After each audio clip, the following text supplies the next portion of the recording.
నల్లగండ్లలో నూతనంగా ఏర్పాటు చేసిన హిందూ ఆయుర్వేద హాస్పిటల్ ప్రారంభోత్సవం ముఖ్య అతిథులుగా హాజరైన రిటైర్డ్ ఐఏఎస్ అధికారి అజయ్ మిశ్రా, తెలంగాణ రాష్ట్ర Congress committee chairman Pavan Malladi hospital వైద్య సిబ్బందితో కలిసి ప్రారంభించారు. మన ప్రాచీన వైద్య చికిత్సలో ఎంతో ప్రఖ్యాతిగాంచిన ఆయుర్వేద హాస్పిటల్ను అందరికీ అందుబాటులో ఉండేలా నల్లగండ్లలో ప్రారంభించడం సంతోషంగా ఉందన్నారు. ఆయుర్వేదం మన సాంప్రదాయ చికిత్స, దీని ద్వారా ఎలాంటి దుష్ప్రభావాలు ఉండవన్నారు. ఎంతో కాలంగా ఆయుర్వేద చికిత్స విధానాలను అనుసరిస్తున్నానని, తద్వారా 35 ఏళ్ల పాటు ఎలాంటి సమస్యలు లేకుండా ప్రభుత్వానికి సేవలు అందించానన్నారు. మానసిక, శారీరక రుగ్మతులతో పాటు దీర్ఘకాలిక రోగాలకు సైతం మెరుగైన వైద్య చికిత్సలో ఆయుర్వేదం అందుబాటులో ఉన్నాయని వైద్యులు ప్రదీప్ నోరి అన్నారు. ఈ ప్రారంభోత్సవంలో డాక్టర్ వంశీధర్ అల్లం, డాక్టర్ సుష్మా తదితరులు పాల్గొన్నారు.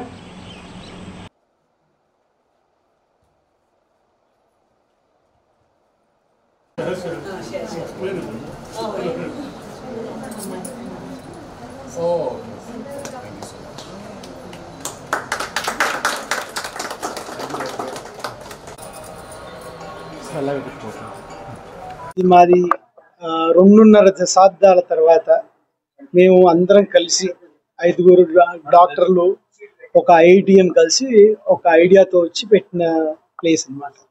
అసలు ఒక ఆరోగ్యపరంగా మనిషి ఉండాలి అంటే మనకు కావాల్సిన కేవలం మందులు కాదు, మొత్తం అంతా అంటే మీ లైఫ్ స్టైల్ కానీ, మీ ఆహారం కానీ, అన్ని రకాలుగా మీ నిద్ర కానీ, ఇలాంటివన్నీ సరి ఉంటేనే ఆరోగ్యంగా అవుతారు అని ఒక ప్రిన్సిపల్తో. ఇంకా అనారోగ్యంగా ఉన్న వాళ్ళకి ప్రాపర్ డయాగ్నోసిస్ కాకుండానే ఈ మధ్యన మెడిసిన్స్ నడుస్తున్నాయి. సో మా స్పెషాలిటీ ఇవన్నిట్లో అంటే రోగులకి వాళ్ళకి ఎగ్జాక్ట్గా ఏం డయాగ్నోసిస్ అంటే రోగ నిర్ధారణ ఏదైతే చేస్తామో అది ప్రాపర్గా ఎక్కడుంది అంటే ఏ సిస్టంలో ఉంది, ఎక్కడ దాని మూల కారణాలు ఉన్నాయి వెతకడం ఒకటి. రెండోది ఆరోగ్యవంతులుగా ఉండేది వాళ్ళ ఆరోగ్యాన్ని ఇంకా కాపాడుకోవడానికి ప్లానింగ్ ఏదైతే ఉందో అంటే స్వస్థస్య యోజస్కరం అని ఒక ప్రిన్సిపల్ ఉంటుంది అనమాట. అంటే స్వస్థులు వాళ్ళ ఆరోగ్యాన్ని ఇంకా పెంచుకుని దానికి ప్లానింగ్ కావాల్సినట్టుగా చేసుకోవడం మా బాధ్యతగా తీసుకుంటాం. అందుకని ఆరోగ్యవంతులు, అనారోగ్యంతో బాధపడుతున్న వాళ్ళు ఇద్దరికీ మేము ట్రీట్మెంట్ చేస్తాం.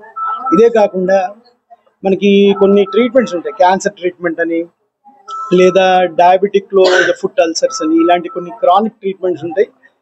ట్రీట్మెంట్ అయిపోయిన తర్వాత చాలా జాగ్రత్త తీసుకోవాలి, అక్కడ పేషెంట్కి అర్థం కావట్లేదు ఏం తీసుకోవాలి. అలాంటి వాటికి కూడా మేము ఒక అవకాశం, వాళ్ళకి అర్థమయ్యే అవకాశం ఇస్తున్నాము. వాళ్ళకి అర్థమయ్యి వాళ్ళు ఏం చేస్తే మంచిగా ఉంటారు, వాళ్ళు ఏం చేస్తే వాళ్ళకి ప్రాబ్లమ్స్ రాకుండా ఉంటాయో అది మా ధ్యేయంగా పెట్టుకున్నాము.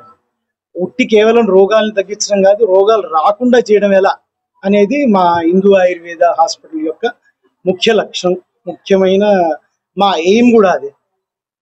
థ్యాంక్స్ అండి.